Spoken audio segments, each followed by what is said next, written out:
Behind the scenes information today associated with classic Doctor Who serial The War Games, quite a bit of it fortunately, which means we can really pad this 10-part retrospective out, won't we? The four faces proposed to the Doctor for his change of appearance were drawn by the story's designer Roger Chevalier.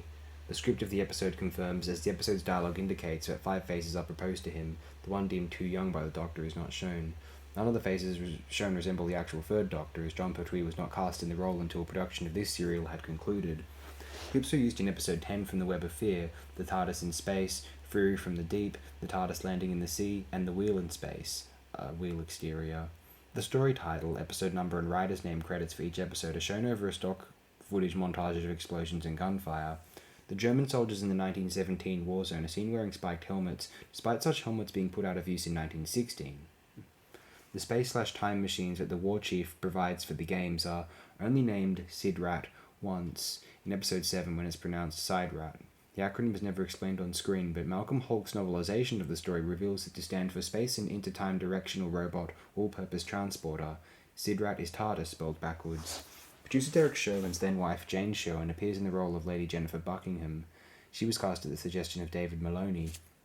Jane Sherwin, Lady Jennifer Buckingham, is credited as Lady Jennifer Buckingham for episode 1, Lady Jennifer for episodes 2 to 4, and Jennifer for episode 5. No, it's down to Jennifer. It's not very kind of them.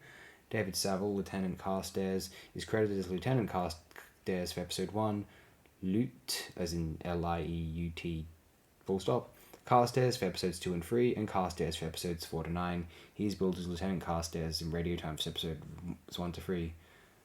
Listen, Saville, David, your character's name is pretty long, and, money's running out.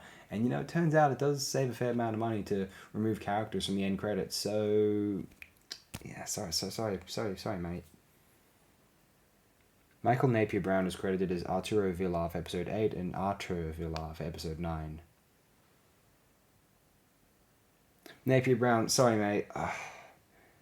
E is that much more cheaper than O. Okay, no, that's probably not what went on there.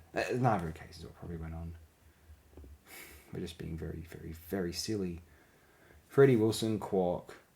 John Levine, Yeti, Tony Harwood, Ice Warrior, Roy Pierce, Cyberman, and Robert Jewell, Dalek were uncredited on screen for their appearances as the various monsters seen on the viewing screen in the courtroom in episode 10, but they were credited in Radio Times.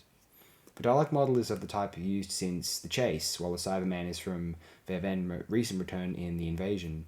The Radio Times program listing for episode 1 was accompanied by a black and white head and shoulders shot of the Doctor, bearing the title Who on Earth, with the accompanying caption, at 5:15 in the first episode of his new adventure, Doctor Who returns to the 20th century and this planet.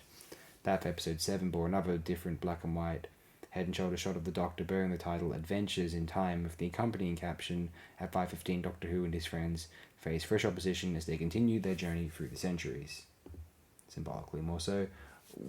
I don't want to get busted for copyright, and I want to pat this out as I said, so we'll close it here. Thanks everyone, I appreciate it very, very immensely.